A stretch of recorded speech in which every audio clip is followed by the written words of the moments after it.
물 마시면 바로 화장실 가는 사람과 반나절 동안 안 가는 사람. 누가 신장이 더 건강할까요? 지난달 동네 경로당 바둑 모임에서 있었던 일입니다. 65살 김동수 어르신은 차 한 잔만 마셔도 30분 안에 화장실을 다녀옵니다.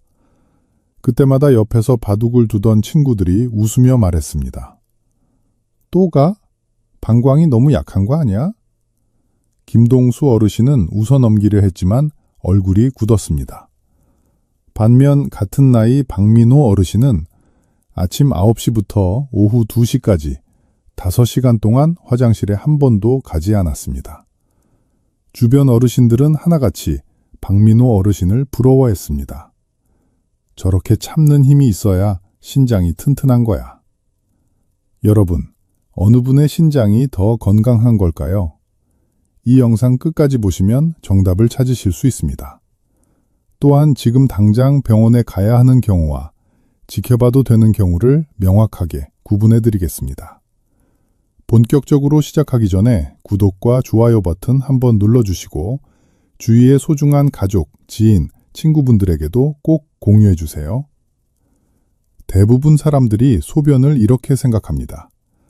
물을 마시면 몸에 쌓였다가 나가는 것이라고 말이죠. 하지만 이건 절반만 맞는 이야기입니다. 제 환자 중 72살 이순자 어르신이 계십니다. 이분은 3년 동안 물을 하루 서너 잔만 드셨습니다. 화장실 가는 게 불편해서였죠. 그런데 작년 가을 건강검진에서 신장 기능 수치가 정상의 절반 아래로 떨어져 있었습니다. 어르신은 깜짝 놀라서 물으셨습니다. 선생님, 저는 소변도 잘 나오고 아픈 데도 없는데 어떻게 이럴 수가 있나요? 여기서 핵심을 말씀드리겠습니다. 신장은 단순히 물을 받아서 내보내는 통로가 아닙니다. 우리 몸속 수분 전체를 관리하는 조절 센터입니다. 성인 몸속에는 약 40리터의 수분이 있습니다.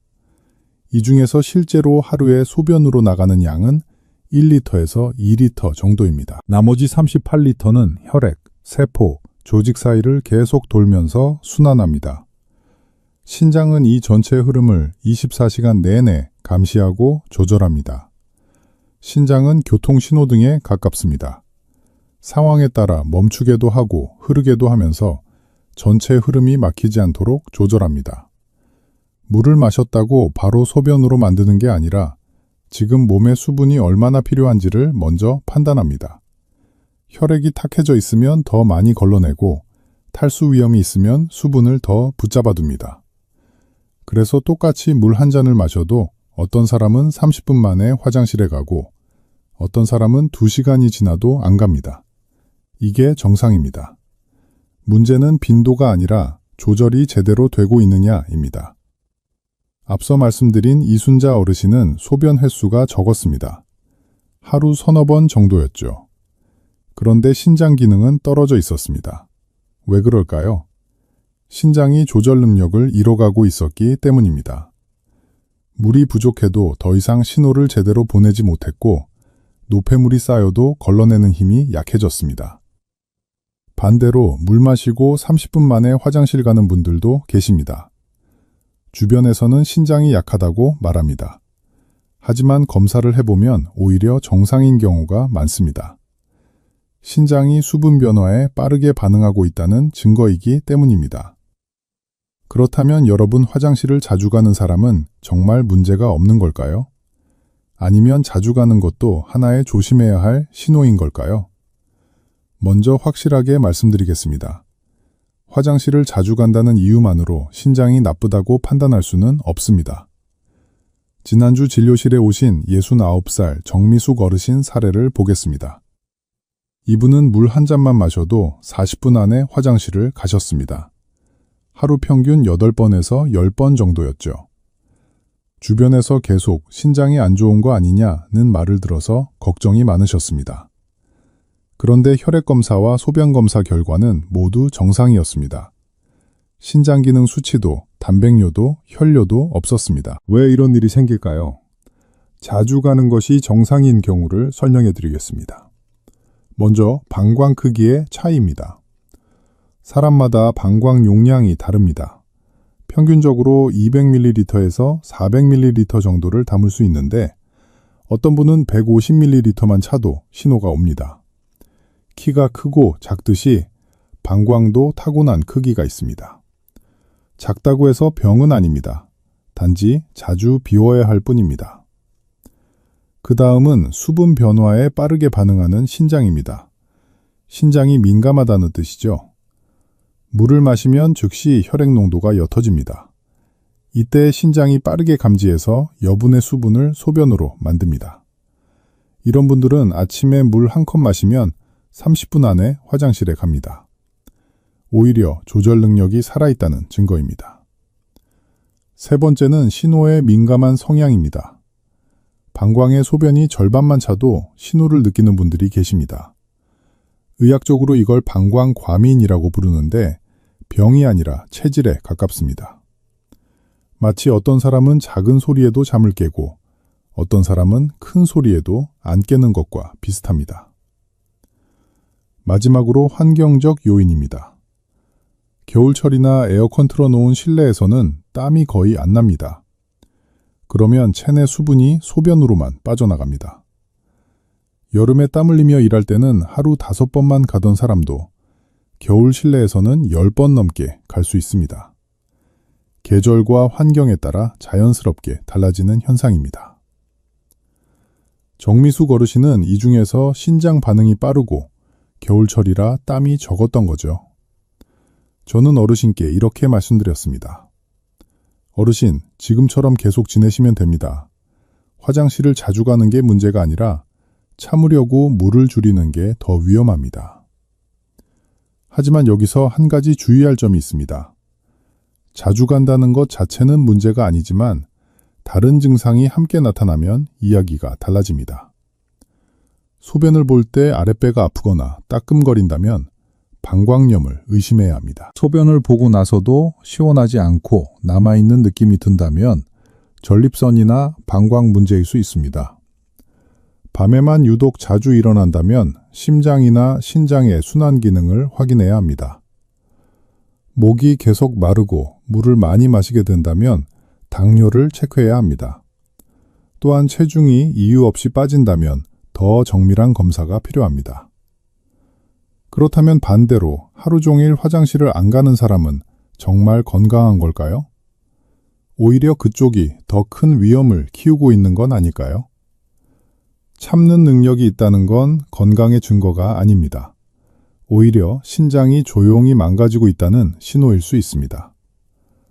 제가 작년에 만난 71살 김철수 어르신 이야기를 해드리겠습니다. 이분은 아침 8시에 물 한 컵 마시고 오후 3시까지 7시간 동안 화장실을 안 가셨습니다. 본인은 자랑스럽게 말씀하셨죠. 나는 젊었을 때부터 오줌발이 세고 방광이 튼튼했어. 그런데 검사 결과는 신장 기능이 정상의 60%까지 떨어져 있었습니다. 어르신은 믿을 수가 없다는 표정이었습니다. 왜 이런 일이 생겼을까요? 이제부터 원인을 차례대로 설명드리겠습니다. 먼저 물 섭취를 의도적으로 줄이는 습관입니다. 김철수 어르신은 10년 전부터 물을 하루 4-5잔만 드셨습니다. 이유를 물어보니 화장실 자주 가면 다른 사람한테 민폐고 일도 중간에 끊긴다고 하셨습니다. 특히 외출할 때는 아예 물을 안 드셨습니다. 신장은 하루에 180리터의 혈액을 걸러냅니다. 이 과정에서 깨끗한 물이 계속 필요합니다. 물이 부족하면 혈액이 걸쭉해집니다. 신장은 더 힘들게 일해야 하고 노폐물은 제대로 걸러지지 않습니다. 마치 빨래를 할 때 물이 부족하면 세제가 옷에 남듯이 신장도 충분한 물 없이는 제 기능을 못합니다. 그 다음은 소변을 반복적으로 참는 습관입니다. 방광에 소변이 차면 신호가 옵니다. 그런데 이걸 무시하고 참으면 방광벽이 늘어납니다. 처음에는 탄력이 있어서 다시 돌아오지만 몇 년씩 참다 보면 방광이 제대로 수축하지 못합니다. 늘어진 고무줄처럼 말이죠. 더 큰 문제는 역류입니다. 방광에 소변이 오래 고여 있으면 압력이 높아집니다. 그러면 소변이 신장 쪽으로 거꾸로 올라갈 수 있습니다. 이게 반복되면 신장 조직이 조금씩 손상됩니다. 본인은 참는 힘이 좋다고 생각하지만 실제로는 신장을 스스로 망가뜨리고 있는 겁니다. 식습관도 영향을 미칩니다. 바로 짠 음식도 문제입니다. 김철수 어르신은 매 끼니마다 김치찌개, 된장찌개 같은 찌개류와 같이 식사를 하고 국물도 다 드셨습니다. 소금을 많이 먹으면 혈액 속 나트륨 농도가 올라갑니다. 신장은 이걸 맞추려고 수분을 더 붙잡아둡니다. 그래서 소변량이 줄어듭니다. 문제는 나트륨이 많은 혈액을 계속 걸러내는 과정에서 신장 혈관이 손상된다는 점입니다. 2018년 대한신장학회 연구를 보면 하루 소금 섭취량이 10g을 넘으면 신장 기능 저하 위험이 2배 이상 높아진다고 나옵니다. 짠 음식은 소변을 줄이는 동시에 신장을 망가뜨립니다. 마지막으로 진통제와 보신약의 습관적 복용입니다. 어르신은 무릎이 아플 때마다 진통제를 드셨습니다. 약국에서 산 일반 진통제였죠. 일주일에 사나흘 정도 드셨는데 이게 5년 넘게 이어졌습니다. 거기에 기력을 보충한다며 한약재로 만든 보신약도 석 달에 한 번씩 드셨습니다. 대부분의 진통제는 신장 혈관을 수축시킵니다. 혈류량이 줄어들면 신장은 제대로 일하지 못합니다. 한두 번은 괜찮지만 몇 년씩 반복되면 누적 손상이 옵니다. 보신약도 마찬가지입니다. 성분을 정확히 모르는 한약재는 신장에 부담을 줄 수 있습니다. 김철수 어르신은 물을 줄이고 소변을 참고 짜게 먹고 약을 습관적으로 복용했습니다. 그 결과 신장은 서서히 기능을 잃어갔지만 본인은 전혀 몰랐습니다. 아픈 곳도 없었고 소변도 나왔으니까요. 그렇다면 신장이 망가지고 있을 때 우리 몸은 정말 아무 신호도 보내지 않는 걸까요? 사실 신호는 있습니다. 단지 우리가 못 알아차릴 뿐입니다. 지금부터 말씀드리는 내용은 꼭 기억해 두시기 바랍니다. 병원 가기 전에 여러분이 직접 확인할 수 있는 5가지 신호입니다. 먼저 소변의 변화입니다. 색깔, 거품, 양을 함께 봐야 합니다. 정상적인 소변은 연한 노란색입니다. 아침 첫 소변이 조금 진한 건 밤사이 농축됐기 때문이니 괜찮습니다. 하지만 물을 충분히 마셨는데도 소변이 진한 갈색이나 홍차 색깔로 나온다면 주의해야 합니다. 혈액이 섞여 있을 가능성이 높습니다. 이틀 연속 같은 색이 나온다면 신장염증을 의심해야 합니다. 거품도 중요한 신호입니다. 언뜻 생각하시기에 소변을 볼 때 거품이 생기는 건 자연스럽다고 생각되실 겁니다. 물줄기가 변기물과 부딪히면서 생기는 현상이니까요. 하지만 5분이 지나도 거품이 사라지지 않고 마치 맥주 거품처럼 빽빽하게 남아있다면 단백뇨를 의심해야 합니다. 단백질이 소변으로 빠져나가고 있다는 뜻입니다. 양의 변화도 확인해야 합니다. 물을 하루 8잔 정도 마시는데 소변이 평소의 절반 이하로 줄어든다면 신장이 수분을 제대로 처리하지 못하고 있다는 신호입니다. 반대로 물을 적게 마셨는데도 소변이 계속 많이 나온다면 당뇨나 신장 농축 기능 저하를 확인해야 합니다. 그 다음은 부종입니다. 특히 눈 밑, 발목, 정강이를 봐야 합니다. 아침에 일어났을 때 눈밑이 퉁퉁 부어 있고 이게 열흘 이상 계속된다면 주의가 필요합니다. 하루 이틀은 수면 자세나 전날 저녁 식사 때문일 수 있지만 지속된다면 다른 문제입니다. 손가락으로 정강이를 5초 동안 꾹 눌렀을 때 움푹 들어간 자국이 10초 넘게 남아있다면 부종이 심한 상태입니다. 양말을 벗었을 때 자국이 저녁까지 지워지지 않는 것도 같은 신호입니다. 신장이 약해지면 수분과 염분을 제대로 배출하지 못합니다. 그러면 조직 사이에 물이 고입니다. 능력 때문에 발목과 정강이에 먼저 나타나고 누워있을 때는 얼굴 쪽으로 수분이 몰려서 아침에 눈밑이 붓게 됩니다. 세 번째는 쉬어도 회복되지 않는 피로입니다. 10시간을 자도 아침에 개운하지 않고 몸이 무겁다면 주의해야 합니다. 낮에 소파에 앉아 있다가 그대로 잠드는 일이 자주 생긴다면 더욱 그렇습니다. 거울을 봤을 때 얼굴이 유난히 창백하거나 입술색이 옅어져 있다면 빈혈을 의심해야 합니다. 신장은 조혈 호르몬을 만듭니다. 이 호르몬이 골수에 신호를 보내서 적혈구를 생산하게 합니다. 신장 기능이 떨어지면 호르몬 분비가 줄어들고 적혈구도 감소합니다. 혈액 속 산소 운반 능력이 떨어지니 온몸이 산소 부족 상태가 됩니다. 아무리 쉬어도 피곤한 이유가 여기에 있습니다. 네 번째는 밤에 잦아지는 배뇨 패턴입니다.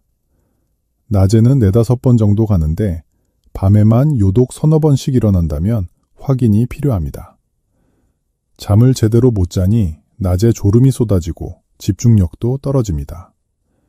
정상적인 신장은 밤에 소변을 농축합니다.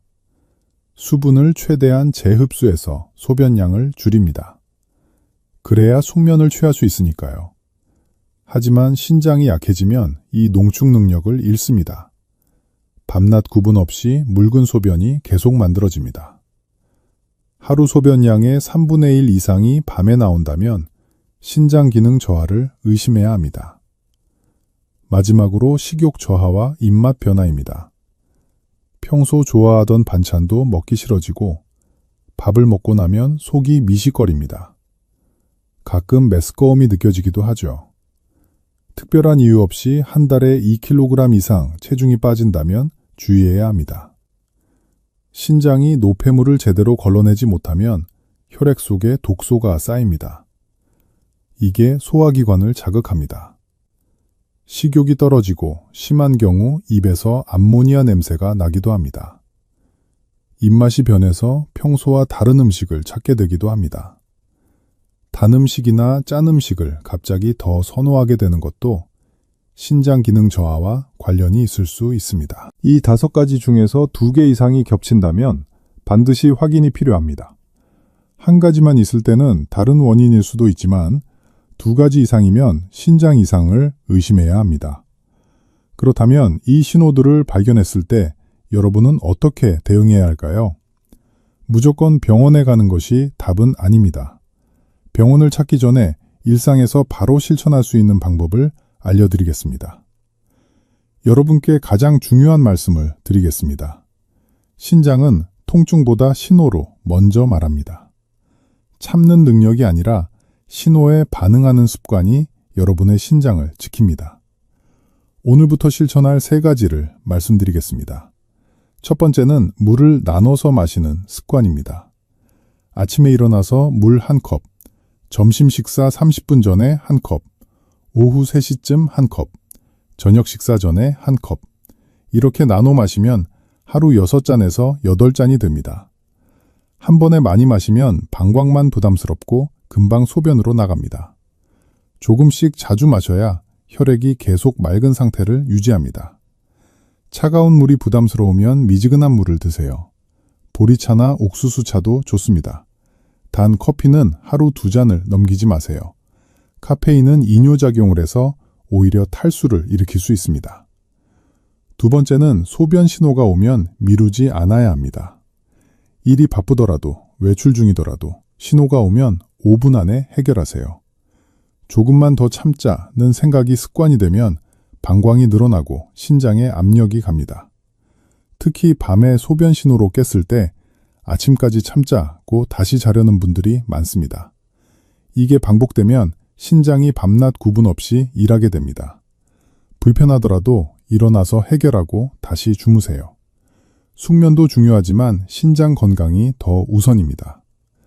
세 번째는 부종과 피로를 일주일 패턴으로 확인하는 습관입니다. 매일 확인할 필요는 없습니다. 하루 이틀은 다른 이유로도 붓고 피곤할 수 있으니까요. 하지만 일주일 단위로 보면 패턴이 보입니다. 건강이를 5초 동안 꾹 들어보세요. 움푹 들어간 자국이 5초에서 10초 이상 남아있으면 수첩에 날짜를 적으세요. 이게 사나흘 이상 계속되면 기록이 쌓입니다. 피로도 마찬가지입니다. 충분히 잤는데도 아침에 일어나기 힘들고 낮에 졸음이 쏟아지고 가벼운 일에도 숨이 차는 증상.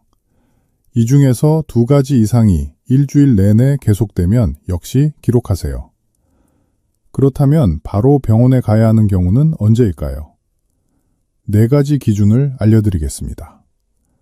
부종이 4일에서 5일 동안 지속될 때, 부종과 피로가 동시에 나타날 때, 일주일 안에 체중이 2kg 이상 갑자기 늘었을 때, 소변 색깔이나 거품 변화가 함께 나타날 때입니다. 이 중 하나라도 해당되면 내과를 방문해서 소변 검사와 혈액 검사를 요청하세요. 조기에 발견하면 충분히 회복 가능합니다. 동의보감에는 이런 말이 있습니다. 소변 분리자 병지조야. 소변이 제대로 나오지 않으면 모든 병의 조짐이라는 뜻입니다. 조상들도 이미 알고 있었습니다. 소변은 단순한 배설이 아니라 건강을 비추는 거울이라는 사실을 말입니다. 오늘부터 꼭 시작하세요. 내일이 아니라 지금 이 순간부터입니다. 물 한 잔을 마시고 소변 신호가 오면 바로 가고 정강이를 한번 눌러보세요. 이 작은 습관이 10년 뒤 여러분의 신장을 지킵니다. 주위의 소중한 분들에게 밤에 깨서 화장실 몇 번 가는지 묻는 것만으로도 충분한 도움을 주실 수 있습니다. 부모님, 형제, 친구, 카카오톡 단톡방에 공유해 주세요. 구독 버튼과 좋아요 버튼을 눌러주세요. 그리고 알림 설정까지 해두시면 앞으로 여러분의 건강을 지킬 더 많은 정보를 받아보실 수 있습니다. 광고나 협찬 없이 오직 여러분의 건강만을 생각하는 콘텐츠를 만들 수 있도록 응원해 주세요. 저는 여러분을 응원합니다. 여러분의 건강한 노후를, 밝은 미소를, 행복한 매일을 진심으로 기원합니다. 다음 영상에서 또 만나 뵙겠습니다. 건강하세요. 감사합니다.